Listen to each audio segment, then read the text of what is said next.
নমস্কার, সকলকে স্বাগত জানাই আজকের মাতৃ অনুধ্যান পর্বে। আশা করি আপনারা প্রত্যেকে সুস্থ আছেন এবং ভালো আছেন। গত সপ্তাহে মাতৃ অনুধ্যানটি হতে পারেনি একটু শারীরিক অসুস্থতার জন্য।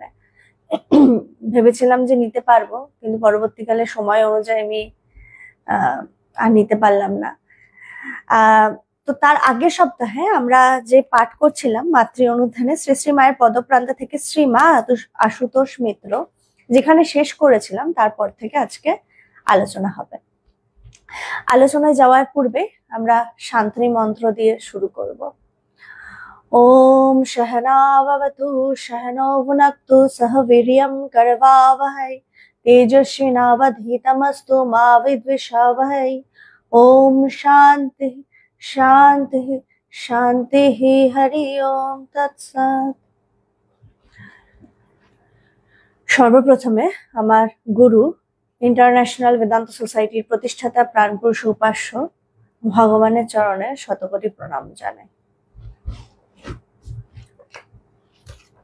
আমরা যেখানে আলোচনা শেষ করেছিলাম সেটা হচ্ছে, আমরা যেখানে যোগেন মহারাজ খুব অসুস্থ এবং মা যোগেন মহারাজের জন্য ভীষণ চিন্তা করছেন, কারণ যোগেন মহারাজকে মা ভীষণ ভালোবাসতেন।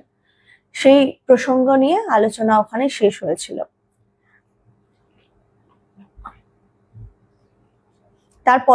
তারপর থেকে শুরু করছি।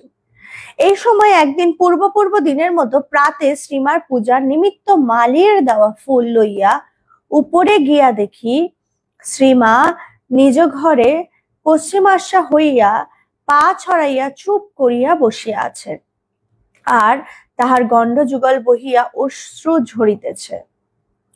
তাহাকে ওইভাবে দেখিয়া মনে হইল তিনি রোগীর জন্য কাঁদিতেছেন। রোগী মানে যোগেন মহারাজ। তিনি শুনিলেন কিনা জানি না, কাঁদিতেছেন।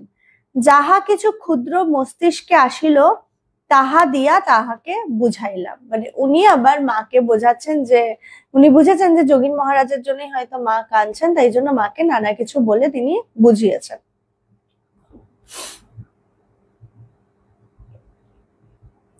তিনি শুনিলেন কিনা জানি না, কিছুক্ষণ পরে অধীর হইয়া বলিলেন, আমার ছেলে যোগেনের কি হবে বাবা? মা বলছেন যে আমার ছেলে যোগেনের কি হবে? উত্তর দিলাম, ভাবছেন কেন মা, সেরে যাবেন বই কি। তিনি বলিলেন, আমি যে দেখেছি বাবা। কি দেখেছেন? তিনি তখন প্রশ্ন করলেন, কি দেখেছেন? তিনি বলিলেন, ভোরবেলা দেখলুম ঠাকুর নিতে এসেছেন। তিনি মা শারদা মা দেখছেন যে ভোরবেলায় যোগীন মহারাজকে ঠাকুর নিতে এসেছেন, কারণ মা এটাতে আরো বুঝে ফেলেছেন যে যোগীন মহারাজ আর বেশিক্ষণ নেই বা বেশি দিন নেই, তিনি আর বাঁচবেন না। তাই জন্যই মা ভীষণ ভাবে কাঁদছেন। তাহাকে কাঁদিতে দেখিয়া আমার চক্ষেও জল আসিল। পরক্ষণে আবার সতর্ক করিয়া বলিলেন, কাউকে বলো না, বলতে নেই। উত্তরে বলিলাম, আচ্ছা মা, বলবো না। প্রতিশ্রুত হইলাম বটে, এবং সেই প্রতিশ্রুতি অনুসারে এ পর্যন্ত কাহাকেও আমি এ কথা বলি নাই, সত্য। কিন্তু আজ কেন জানি না লেখনী দ্বারা বাহির হইয়া গেল। আবার বলিতে লাগিলেন, যোগেন যে আমার ছেলে, শারদা যেমনটি যোগেনও তেমনটি, ইত্যাদি। মা বলে যাচ্ছেন যে যোগেন তো আমার ছেলে, শারদা মানে সবাই হয় যে হয়তো শারদা মহারাজকেই মা বেশি ভালোবাসেন, কিন্তু মা বলছেন দেখো শারদা যেমন যোগেনও আমার কাছে তেমন। অনেক বুঝাইতে শ্রীমা পূজায় বসিলেন দেখিয়া নামিয়া আসিলাম। আসিয়া দেখি রোগীর অবস্থা অতীব খারাপ হইয়াছে। রোগী অর্থাৎ যোগেন মহারাজের। শারদা মহারাজ সেদিন আর উদ্বোধনের কার্যে গেলেন না। ডাক্তার শশীভূষণ ঘোষ শারদা মহারাজকে আলাদা লইয়া গিয়া কি যেন বলিলেন। দ্বিপ্রহর হইতে অবস্থা ভীষণাকার ধারণ করিতে থাকিল। তখন চৈত্র মাসের মাঝামাঝি। অপরাহ্নে দেখা গেল রোগী সত্যই আমাদিগকে ত্যাগ করিয়া যাইবেন। মঠে খবর এলো।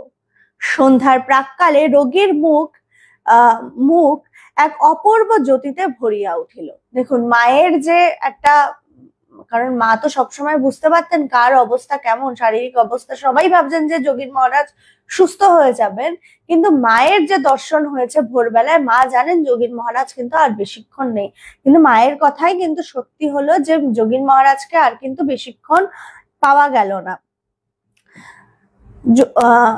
রোগীর মুখ এক অপূর্ব জ্যোতিতে ভরিয়া উঠিল। কৃষ্ণলাল শিয়রে বসিয়াছিলেন, অকস্মাৎ ফুকারিয়া কাঁদিয়া উঠিলেন। তাহার শব্দে উপরে শ্রীমা চিৎকার করিয়া কাঁদিতে লাগিলেন। ইতিপূর্বে কখনো শ্রীমাকে চেঁচাইয়া কথা কহিতেও শুনি নাই, আজ তাহার ব্যতিক্রম হইল। শ্রীমা প্রচন্ড জোরে কাঁদতে শুরু করে দিলেন, চিৎকার করে। বলছে শ্রীমাকে আমরা কখনো জোরে কথা বলতেই শুনিনি, আর সেখানে শ্রীমা জোরে জোরে কাঁদছেন।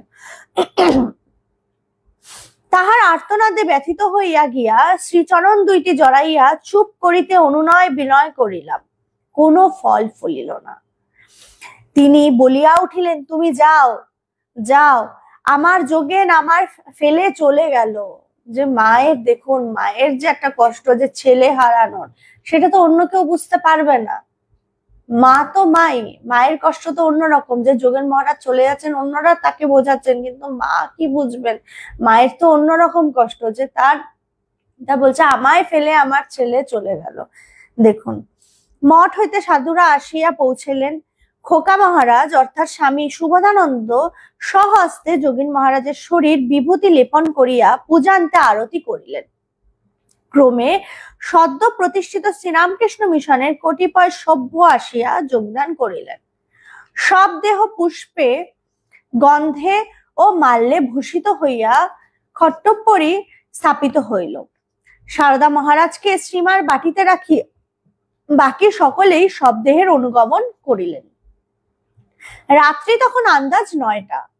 যখন স্বামী যোগানন্দের নশ্বর দেহ শোভাযাত্রা সহকারে কাশীমিত্রের ঘাট অভিমুখে গুরুগম্ভীর হরিওম তৎসৎ ধ্বনিতে কলিকাতার বাগবাজার পল্লী বেলুর মঠের সন্ন্যাসী বৃন্দ কর্তৃক প্লাবিত করিয়া নিত হইতে লাগিল, এই সেই অদৃষ্ট পূর্ব দৃশ্যে এবং অশ্রুত পূর্ব ধ্বনিতে পল্লীস্থ আবাল বৃদ্ধ বনিতা আকৃষ্ট হইয়া নিজ নিজ বাটি হইতে বাহির হইয়া আসিতে থাকিল, আর সেই মহাপুরুষের উদ্দেশ্যে কৃতাঞ্জলি হইয়া শ্রদ্ধা প্রদর্শন করিতে লাগিল।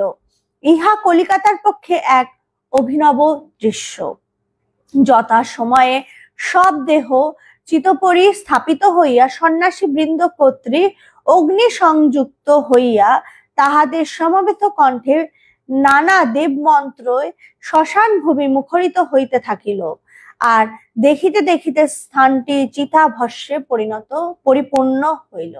দেখুন এই নশ্বর দেহ নিয়ে, যেটা নিয়ে আমরা এত গর্ব করি, অহংকার করি, যে আমরা ভাবছি আমার সমস্ত কিছু নিয়ে, এটা তো মহারাজের, কিন্তু আমরা যদি ভেবে দেখি যে আমাদের দেহ, আমরা যখন চলে যাব তখন আর সেই দেহের কিন্তু কোনো মূল্য নেই। আমি যেটার সারাদিন যেভাবে যত্ন করছি, সারাদিন যেটা নিয়ে এত অহংকার করছি, সারাদিন যে আমি মানে সব সময় আমাকে কেউ কিছু বললে আমার লেগে যাচ্ছে, এই ঈর্ষা, দেশ, হিংসা, অহংকার নিয়ে, কিন্তু আসলে কিন্তু আমরা কিন্তু কেউ বেশি দিন নেই, বেশি দিন থাকবো না। জন্মেছি যখন এই পৃথিবীতে, আমাদের কিন্তু মরতে হবেই, এটাই সত্য। দেখুন সন্ন্যাসী হই, ব্রহ্মচারী হই, সংসারে থাকি, যাই হই না কেন, যেখানেই থাকি না কেন, আমাদের প্রত্যেকের কিন্তু এই পৃথিবী থেকে চলে যেতে হবে। কিন্তু বলছে যে ব্রহ্মজ্ঞ পুরুষ বা এই মহাপুরুষদের মধ্যে সংসারীদের তফাৎটা কি, যে যারা ঈশ্বরকে নিয়ে থাকে, সংসারী মানে সংসার তো সবটাই সংসার, যেটা আশ্রমে যারা থাকছে সেটাও একটা সংসারের মতোই, কিন্তু সংসারের সাথে যারা যুক্ত, যারা সংসার ছাড়া আর কিছু বোঝে না, সেই সংসারী বলছে, সেই সংসারী যারা বিষয়ের সাথে একেবারে লিপ্ত হয়ে থাকে, বলছে তাদেরকে কিন্তু শুধু এই জন্মে নয়, বারবার জন্মাতে হবে। তাদের কিন্তু মুক্তি লাভের চেষ্টা যদি তারা না করে, তাহলে বলছে যে জন্ম জন্মান্তরের এই যে একটা সার্কেল, তাদেরকে কিন্তু বারবার সেটার মধ্যে আসতে হবে। কিন্তু যে মুক্ত পুরুষ, যে জানে যে এই সংসার সত্য নয় বলে সংসারে কাজকর্ম করবেন ঠিকই, কিন্তু সে সংসারের সাথে যুক্ত হবেন না, বলছে সেটা হচ্ছে আসল। এবং এইভাবে যদি চলতে থাকি, চলতে চলতে কিন্তু আমি একটা সময় সেই জায়গায় পৌঁছাবো। এই যে নীতি বলছে, নীতি যদি করতে থাকি, প্রত্যেকটা সময় বিচার, প্রত্যেকটা সময় চিন্তা করা, এই বিচার যদি আমার জীবনে আনতে পারি, এই যে ক্রোধ এলো, ঈর্ষা হলো, হিংসা হলো, কারোর প্রতি ভালোবাসা, কোনোটাই বেশি যাতে আমার না হয়ে যায়। একমাত্র বেশি হবে কোথায় না, ঈশ্বরের প্রতি আমার প্রেম। আমি জানবো যে একমাত্র ঈশ্বরই আমার সবকিছু, ঈশ্বর ছাড়া কিন্তু অন্য কিছু নেই। অন্য কারোর সাথে যখনই জড়াতে যাব, তখনই কিন্তু আমার কষ্ট, দুঃখ এগুলো কিন্তু জড়িয়ে যাবে। তো এই দুঃখ কষ্টের থেকে বেরানোর একটাই উপায়, শুধু ঈশ্বরকে ধরো, ঈশ্বর ছাড়া অন্য কিছুকে ধরো না। সবার জন্য দায়িত্ব কর্তব্য পালন করো, কিন্তু যুক্ত হয়েও না মানসিক ভাবে। দায়িত্ব কর্তব্য তো পালন করতেই হবে। যখন আমি সংসারে এসেছি বা যখন আমি কারোর দায়িত্ব নিয়েছি, আমি যদি এখন মা হই বা আমি যদি এখন বাবা হই, আমাকে সংসারের সমস্ত কর্তব্য পালন করতে হবে, কাউকে ছেড়ে দিলে হবে না। কর্তব্যগুলো পালন করে ঈশ্বরকে নিয়ে এটা বুঝে সংসার করতে হবে যে সংসারে যারা আছেন তারা কেউ আমার সাথে কেউ যাবে না বা কেউ আসেনি, এটা সবসময় ভাবতে হবে। তাই কারোর সাথে যুক্ত হলে হবে না। পরদিন শ্রীমাকে দুঃখের সহিত বলিতে শুনিয়াছি, বাড়ির একখানা চিতাভস্মে পরিণত হলো, পরিপূর্ণ হলো। একটু আগে ওটাই পড়লাম। ভস্মস্তূপ পবিত্র ভাগীরথী জলে ধৌত হইতেছে, এমন সময় নাট্য সম্রাট গিরিশচন্দ্র থিয়েটার হইতে তথায় আসিলেন, আর 2 বিন্দু শ্রদ্ধাশ্রু দ্বারা সেই ধৌত কার্যে সহায়তা করিলেন। সব শেষ হইলে খোকা মহারাজ কতিপয় অস্থি সংগ্রহ করিয়া লইলেন এবং সযত্নে বহন করিয়া আনিলেন। উহা একটি কৌটায় রক্ষিত হয়। পরে যোগীন মহারাজের একখানি তৈলচিত্র করাইয়া ঠাকুর ঘরের বাহিরের দালানে টাঙাইয়া দেওয়া হলো। পরদিন শ্রীমাকে দুঃখের সহিত বলিতে শুনিয়াছি, বাড়ির একখানা ইট খসলো। এটা একমাত্র তিনিই জানেন যে কিরকম একজনকে হারালেন। এই যে যারা মহাপুরুষ, যারা সংসারের হিতের জন্য রয়েছেন, তারা চলে গেলে অনেকটাই কিন্তু অন্যরকম হয়েছে। যারা সংসারের মধ্যে থেকে সবসময় আবর্জনা সৃষ্টি করছে, তারা চলে যাওয়া, যে মহাপুরুষ চলে যাওয়া, যে সংসারের থেকে আবর্জনাগুলো পরিষ্কার করছে, তখন কিন্তু একটা বিরাট আমাদের ক্ষতি। যেটা মা বলছেন কি, যে বাড়ির একখানা ইট খসলো। যোগীন মহারাজের দেহত্যাগ হইতে শ্রীমার বাটিতে কৃষ্ণলালী রহিলেন এবং সারদা মহারাজ নিত্য রাত্রে উদ্বোধন হইতে ফিরিয়া থাকিতে লাগিলেন। পরে আবশ্যক হইবে বলিয়া শ্রীমার ভ্রাতাদের বিষয় কিছু এখানে দিতেছি। তাহারা বিশেষত বড় ও সেজ পূজারী ব্রাহ্মণ। ওই 2 ভাই পালা করিয়া কলকাতায় পুজো করিয়া থাকেন এবং নিজেদের থাকিবার জন্য চোর বাগানে একটি বাসা ভাড়া করিয়াছিলেন। ওই বাসায় শ্রীমার ছোট ভাই অভয় কুমারও থাকতেন। ওই বাসায় থাকতেন তিনি প্রবেশিকা পরীক্ষায় উত্তীর্ণ হইয়া ক্যাম্বেলে ডাক্তারি শিক্ষা লাভ করেন। যোগীন মহারাজের দেহত্যাগের পর অভয় কুমার বিষুচিকা রোগে আক্রান্ত হইয়া মৃত্যু মুখে পতিত হয়। দেখুন, মায়ের জীবনে আবার একটা কষ্ট। তাহার অসুখে শ্রীমা পালকি করিয়া দেখিতে গিয়াছিলেন। রোগীর সেবা শরৎ মহারাজ ও সুশীল মহারাজ করেন। শ্রীমার মুখে শুনিয়াছি, এত ঘন ঘন বাহ্যে হয়, সরা আনবার তর্স হয়নি। শরৎ ও সুশীলকে কতবারই না হাতে করে বাহ্যে ধরতে হয়েছে।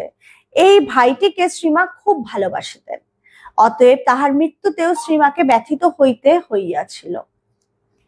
যোগীন মহারাজের দেহত্যাগে অর্থাৎ শ্রীমায়ের একটি অন্তরঙ্গে তিরোধানে এবং তৎপরে কিঞ্চিদধিক 4 মাস পরে ভ্রাতা অভয় কুমারের মৃত্যুতে তিনি এতদূর ব্যথিত হইয়া পড়েন যে আর কলিকাতায় বিশেষত ওই বাটিতে থাকিতে পারিলেন না। মায়ের কষ্টের কিন্তু সীমা নেই। মায়ের জীবনে প্রথমে যোগীন মহারাজ চলে গেলেন, তারপর তার 4 মাস পরে আবার তার ভাই চলে গেলেন। তো মা আর সেই কষ্ট ধরে রাখতে পারছেন না, তাই মা বলছেন তিনি আর কলকাতায় থাকতে পারছেন না এই কষ্ট নিয়ে। অগত্যা সারদা মহারাজ তাহাকে জয়রাম বাটিতে শ্রীমা জন্মভূমিতে লইয়া গেলেন। বর্ধমান হইয়া তাহারা যাইতেছেন, পথিমধ্যে যে ঘটনা ঘটে তাহা শ্রীমার মুখে যেমনটি পড়ে শুনিয়াছি তেমনটি এখানে নিজের ভাষায় লিখিলাম। দামোদর পার হইয়া একটা খুব অপূর্ব ঘটনা এখন উনি বলবেন, যেখানে আর কি এই সম্বন্ধেও আমরা অবগত হব যে শিষ্য কেমন হতে লাগে। যে আমরা সবসময় একটা ধারণা হয় না যে গুরু, আমরা সাধারণত বেশিরভাগ সবাই আমরা গুরু খুঁজতে চাই, যে এনার থেকে দীক্ষা নেব, ইনি ভালো গুরু হবেন তো। কিন্তু আমরা নিজেদেরকে কিন্তু কখনো প্রশ্ন করি না আমি ভালো শিষ্য হব কিনা। বলছে গুরু কিন্তু লাখ লাখ পাওয়া যায়, কিন্তু শিষ্য হওয়াটা কিন্তু ভীষণ কঠিন। শিষ্যর কিন্তু একটাই কর্তব্য থাকে, যে ঠিক ঠিক শিষ্য হয় তার একটাই জীবনের উদ্দেশ্য বা কর্তব্য থাকে যে আমার গুরু ভালো থাকুক, সে আর অন্য কিছু চায় না। সে শুধু গুরু ভালো থাকুক, গুরু চিন্তা ছাড়া আর অন্য কোনো চিন্তা তার জীবনে তিনি আনেনি না, তিনি অন্য কোনো দিকে তাকানি না। শিষ্য এরকম হয়। সেই সম্বন্ধে আমরা এখনই জানবো যে শিষ্য কেমন হতে হয়। দামোদর পার হইয়া শ্রীমা পালকির অভাবে গরুর গাড়িতে চলিয়াছেন, আর সারদা মহারাজ লাঠি কাঁধে গাড়ির আগে হাঁটিয়া চলিয়াছেন। রাত্রিকাল অর্ধরাত্রের উপর প্রায় তৃতীয় প্রহর শ্রীমা ঘুমাইয়া পড়িয়াছেন। সারদা মহারাজ চলিতে চলিতে দেখিতে পাইলেন রাস্তার খানিকটা এক স্থানে বানের জলে ভাঙিয়া গিয়াছে, এবং সেখানে এমন একটা খানা পড়িয়াছে যে সেখান দিয়া গাড়ি যাইবার আদৌ উপায় নাই। যাইতে গেলে গাড়ির চাকা সেখানে পড়িয়া ভাঙিয়া যায়, এবং ঝাঁকানিতে শ্রীমান নিদ্রা তো ভাঙিয়া যাইবেই, অধিকন্তু তাহার আহত হইবারও সম্ভাবনা। তিনি মায়ের সব এগুলো সব আলোচনা হচ্ছে। অতএব যাহাতে গাড়িখানি অনায়াসে যায়, যাতে মায়ের কোনো অসুবিধা না হয়, শ্রীমায়ের নিদ্রাও যাতে না ভঙ্গ হয়, এইরূপ একটা উপায় স্বরূপ মতলব আটিয়া সারদা মহারাজ নিজে উপর হইয়া ওই খানায় শুইয়া পড়িলেন। কেহই জানিতে পারিল না, ওই খানাটার মধ্যে তিনি সারদা মহারাজ নিজে শুয়ে পড়লেন, যাতে তার দেহের উপর দিয়ে ওই গাড়ির চাকাটা যায়, এবং মায়ের যাতে নিদ্রা না ভাঙে, মায়ের যাতে আহত না হয়, মায়ের যাতে কোনো রকম কোনো কষ্ট না হয়। দেখুন শিষ্য কেমন, সারদা মহারাজ কেমন শিষ্য ছিলেন, সারদা মহারাজ কেমন ভাবে মাকে ভালোবাসতেন। গাড়িখানি চলিয়া যাইবে, উদ্দেশ্য অবশ্য তাহার মহৎ ছিল, কিন্তু একবার ভাবিলেন না যে ঐরূপ করায় তাহার মৃত্যু তো অনিবার্য। অধিকন্তু সেই জনমানবহীন স্থানে এবং গভীর নিশাকালে তিনি ব্যতীত শ্রীমাকে কে দেখিবে, কে শ্রীমার রক্ষণাবেক্ষণে মোতায়েন হইবে। তিনি যে সে ভার লইয়া কলিকাতা হইতে আসিয়াছেন, যে সারদা মহারাজই সমস্ত ভার নিয়ে এসেছেন শ্রীমায়ের, কিন্তু ওই পরিস্থিতিতে সারদা মহারাজ অন্য কিছুই আর ভাবতে পারছেন না। তিনি শুধু ভাবছেন যে মা এখন ঘুমাচ্ছেন, মা এখন নিদ্রায় আছেন, মায়ের যাতে কোনো অসুবিধা না হয়, তাই জন্য তিনি ওই খানার মধ্যে শুয়ে পড়িলেন এবং ওটাই ভাবছেন। একটা কথা আছে, ভবিতব্য কে খণ্ডাইতে পারে, এক্ষেত্রেও তাহাই হইল। গাড়িখানি খানার নিকটবর্তী হইলে শ্রীমার অকস্মাৎ নিদ্রা ভঙ্গ হওয়ায় চন্দ্রলোকে তিনি দেখিতে পাইয়া ব্যাপারটা সব বুঝিলেন। দেখুন অদ্ভুত ভাবে শ্রীমায়েরও তার কিছুক্ষণ আগে নিদ্রা ভঙ্গ হলো। যে বলে না যে শিষ্যকে তিনি কখনো ছেড়ে দেন না, বা শিষ্যের কখনো কোনো ক্ষতি হতে কিন্তু গুরু দেন না, কিন্তু শিষ্যকে সেই ভাবে এগোনোর দরকার আছে। এই যদি ভাবি আমার কি হবে, প্রত্যেকটা মুহূর্তে যদি আমি চিন্তা করতে থাকি যে আমার কি হবে, আমি যদি এইভাবে চলি, আমি যদি এইভাবে করি, আমি যদি নিজের জন্য কিছু না চাই, গুরু কি আমাকে দেবে? গুরু তোমাকে দেবে, তিনি সবকিছু তোমার জন্য, সবকিছু ঠিক তোমার যেটা দরকার সেটাই তোমার জন্য গুরু করবেন। কিন্তু আমি ভাবি আমার যেটা দরকার বলে আমি যেটা প্রত্যেকটা মুহূর্তে ভাবি, আসলে কিন্তু ওগুলো আমার দরকার নয়। আমি কিন্তু আমার বৈষয়িক দরকারগুলো নিয়ে ভাবি, কিন্তু আধ্যাত্মিক দরকারগুলো নিয়ে কিন্তু গুরু ভাবেন। যে গুরু এইটা ভাবেন যে শিষ্যকে কিভাবে মুক্ত করা যায়, শিষ্যকে কিভাবে এই নরক জ্বালা যন্ত্রণার থেকে মুক্ত করা যায়। শিষ্য কেমন, যে শিষ্য কিন্তু শুয়ে পড়েছেন, কোনো দিকে ভাবেননি যে তিনি তার যদি কিছু হয় মাকে কে দেখবেন। তিনি শুধু ওইটুকু ভেবেছেন যে সারদা মায়ের কষ্ট হতে পারে, এই বলে তিনি শুয়ে পড়েছেন। কিন্তু দেখুন কেমন যে গুরুও কেমন হয়, তার নিদ্রা কিন্তু কিছুক্ষণ আগে ভেঙে গেছে। নিদ্রা ভঙ্গ হওয়ায় চন্দ্রলোকে তিনি দেখিতে পাইয়া ব্যাপারটা সব বুঝিলেন। চিৎকার করিয়া গাড়োয়ানকে গাড়ি থামাইতে বলিলেন, স্বয়ং অবতরণ করিলেন। দেখুন, চিৎকার করলেন তিনি, স্বয়ং অবতরণ করিলেন এবং সারদা মহারাজকে তাহার কৃতকর্মের জন্য যৎ পরনাস্তি ভর্ৎসনা করিয়া হাঁটিয়া খানাটি পার হইলেন। যে সারদা মা নিজে নেমে প্রচন্ড বকাবকি করে সারদা মহারাজকে প্রচন্ড বকাবকি করলেন এবং নিজে হেঁটে সেই খানাটি পার হলেন। গাড়িও খালি হওয়ায় উহা নির্বিঘ্নে পার হইয়া আসিল। অবশ্য সারদা মহারাজকে সাহায্য করিতে হইয়াছিল। পরবর্তীকালে শ্রীমা সারদা মহারাজের নিষ্ঠা দেখুন, তখন তো মা ভীষণ রেগে গেছিলেন, ভীষণ বকাবকি করেছিলেন, কিন্তু মায়ের ভেতরে কিরকম ভাবে ব্যাপারটা লেগেছিল দেখুন। পরবর্তীকালে শ্রীমা সারদা মহারাজের নিষ্ঠা ও গুরু ভক্তির বিশেষ প্রশংসা করিয়া এই গল্পটি আমাদের নিকট তিনি বলেছিলেন। যে মায়ের দেখুন, মায়ের ভেতর থেকে কতটা আশীর্বাদ, কতটা তৃপ্তি, এই যে শিষ্যকে এইভাবে দেখছেন, যে শিষ্য এমন ভাবে তৈরি যে তিনি গুরুর জন্য সবকিছু করতে পারে। এইরকম ভাবে কিন্তু শিষ্য হতে লাগে, যে আমি তোমার জন্য সবকিছু, মানে সবকিছু, আমাকে যদি নরকেও যেতে হয় আমি সেটাও যাওয়ার জন্য প্রস্তুত, তুমি তোমার জন্য। বলছে এইরকম ভাবে শিষ্যকে হতে লাগে যে সে আর কোনো দিকে তাকান না, শুধু গুরুকে দেখেন।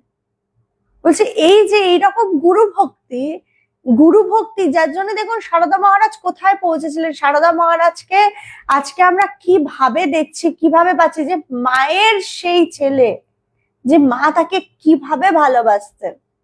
সারদা মহারাজ কোনোদিন মা ছাড়া কিছু বোঝেননি, তিনি শুধু মা বুঝেছেন, সারদা মা ছাড়া তিনি কিছু বোঝেননি।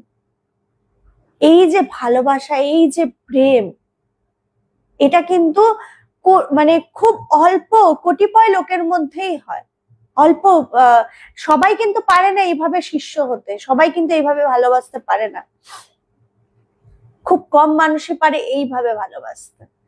আমরা শঙ্করাচার্যেরও গল্পে শুনছি না, আদিগুরু শঙ্করাচার্যের যে পদ্মপাদের যে গল্পটি, যে পদ্মপাদ সবসময় কি করতেন, যে শুধুমাত্র তিনি গুরুর সেবায় তৎপর থাকতেন শঙ্করাচার্যের। আর অন্যরা শঙ্করাচার্যের আশেপাশে তারা নানা রকম আধ্যাত্মিক চর্চা করছে, বেদান্তের, অদ্বৈত বেদান্তের চর্চা করছে, নানা বই টিকা রচনা হচ্ছে, সবকিছু হচ্ছে, কিন্তু সমস্ত শিষ্যরা ভাবতেন যে পদ্মপাদ তো পরে নাম হয়েছে, কিন্তু সেই ভাবতেন যে ও কি, ও তো মূর্খ, ও তো কিছুই করে না, ও আমাদের এই যে অদ্বৈত তত্ত্বের যে আলোচনা হয় সেই আলোচনাও শোনে না। এগুলো সব তাদের মধ্যে এরকম ভাবে সবসময় চলতো, যে ও তো কিছুই করছে না জীবনে, ও কি, আমরা কত দেখো শঙ্করাচার্যের পাশে বসে আছি, ও সারাক্ষণ সেবা করছে। সেবা করতে গেলে কি হয়, সেবা করতে গেলে সবসময় দূরে থাকতে হয়, কাজকর্ম এই সেই, তখন কিন্তু ওই কথা শোনা খুব একটা কিন্তু হয় না, সেবা কিন্তু অন্যরকম। তো ঠিক এমন সময় শঙ্করাচার্য, আমরা প্রত্যেকে জানি, সেই নদীর এপার থেকে তিনি ডাকছেন পদ্মপাদকে, এবং তিনি কোনো দিকে না তাকিয়ে, ওই শিষ্যরা কিন্তু তারা অবাক হচ্ছেন এবার পদ্মপাদ কি করে আসবেন, হ্যাঁ, কিন্তু তিনি কোনো দিকে না তাকিয়ে সেই খরস্রোতা নদীর উপর থেকে তিনি দৌড়ে দৌড়ে, যেহেতু তার গুরু তাকে ডেকেছেন, সেই খরস্রোতা নদীর উপর থেকে দৌড়ে দৌড়ে তিনি পার হয়ে অন্য কোনো দিকে তাকাননি, বা দিকে তাকাননি, ডান দিকে তাকাননি, পায়ের দিকে তাকাননি, যে খরস্রোতা নদীতে পা দিলে যে ডুবে যেতে পারেন, তার মৃত্যু হতে পারে, কোনো দিকে সে তাকাননি। আর গুরুও কেমন ভাবে রক্ষা করে দেখুন, শিষ্য যেখানে যেখানে নদীর যেখানে যেখানে পা ফেলছিলেন সেখানে সেখানে একটা পদ্ম ফুটে উঠছিল, এবং সেই পদ্মের উপর পা দিয়ে দিয়ে সে গুরুর কাছে এসে পৌঁছায়, যার জন্য তার নাম পরবর্তীকালে পদ্মপাদ হয়েছিল। তখন সমস্ত শিষ্যরা এটা দেখেছিলেন যে শিষ্য কেমন হয়, ঠিক ঠিক শিষ্য কেমন হয়, যে গুরুর এক ডাকে, কোনো দিকে না, কোনো বিচার না, আমার কি হবে। এই যেমন সারদা মহারাজ, যে তিনি বিচার করেননি যে তার শরীরের উপর দিয়ে যদি এখন এই গাড়িটা যায়, গরুর গাড়িটা, তাহলে তার শরীরে ক্ষত বিক্ষত হতে পারে, তার প্রাণ যেতে পারে। তিনি কোনো দিকে ভাবেনি, তিনি শুধু ভেবেছেন যে মায়ের যাতে নিদ্রা ভঙ্গ না হয়, মায়ের যাতে কোনো আঘাত না আসে, মা যাতে কোনোভাবে আহত না হয়। এই প্রেম, এই ভালোবাসা, এই প্রেম, এই ভালোবাসাই কিন্তু শিষ্যকে শিখরে পৌঁছে দিতে পারে। শিষ্যকে পণ্ডিত হতে হবে না, যে আধ্যাত্মিক শিখরে পৌঁছানোর জন্য আমাকে পণ্ডিত হতে হবে না, আমাকে কিন্তু আসল চাই হচ্ছে গুরু ভক্তি। গুরু ভক্তি যদি আমার নিষ্ঠার সাথে হয়, আমি যদি গুরু ভক্তি, গুরুকে এমন যদি ভালোবাসতে পারি, বলছে গুরু তোমাকে দিয়ে সবকিছু করিয়ে নেবেন। আমরা গীতাতে পড়ছি না, তিনি মূর্খকে দিয়ে কথা বলাতে পারেন, আবার তিনি পঙ্গুকে দিয়ে গিরি লঙ্ঘন করাতে পারেন। মুকাম করে তি বাঁচালাম, আমরা জানি তো যে তিনি সব পারেন। তুমি শুধু তাকে ধরো, আর কিছু ধরতে হবে না।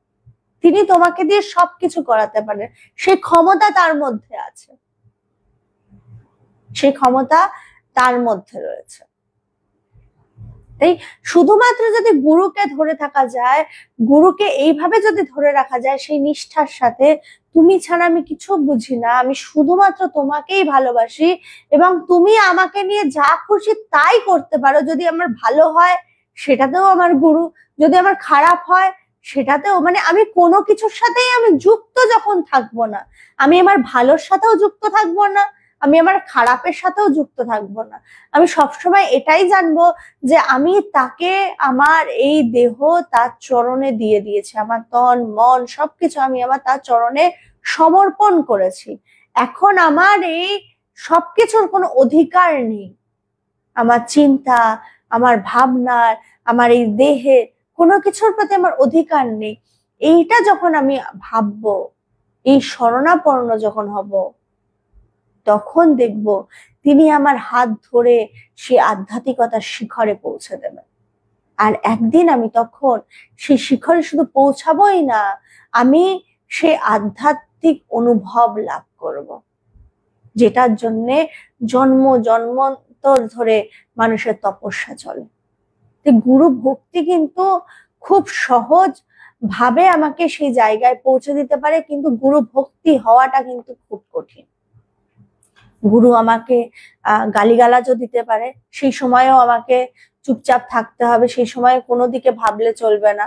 এই গুরু আমাকেই বকা দিল, গুরুর গালিগালাজও যেমন ভালোভাবে নিতে হবে, প্রশংসা করলেও একইভাবে সমানভাবে নিতে হবে। কারণ গুরুর যখন বকা দেয় সেটাও কিন্তু আশীর্বাদ। গুরু তাকেই বকেন যার প্রতি তার আশা আছে।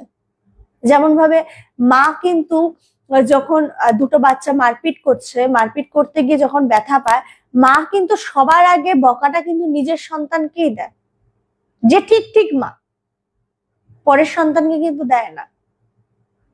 ঠিক তেমন গুরুও তাকেই বকা দেন, তাকেই সব সময় বলতে থাকেন, এই তুমি এটা ঠিক করছো না, এটা ঠিক করো, ওটা ঠিক করো, যাকে তিনি খুব ভালোবাসেন।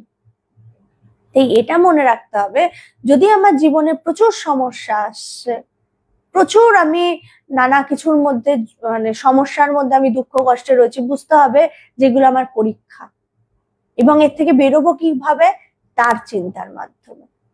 তাকে সমর্পণ করে দাও এবং সবসময় তার জপ চিন্তা করতে থাকো, তখনই দেখবে তুমি সবকিছুর থেকে বেরিয়ে যাচ্ছ। কারণ একটা জিনিস আমাদের মনে রাখতে হবে, কোনো কিছুই কিন্তু একভাবে থাকবে না। তাই সময়কে যেতে দাও, সময় সব থেকে বড় ওষুধ, এটাই মহাপুরুষরা বলেন না সবসময়, সময়কে যেতে দেওয়াটা হচ্ছে সেই সময় আমাদের বুদ্ধিমানের কাজ।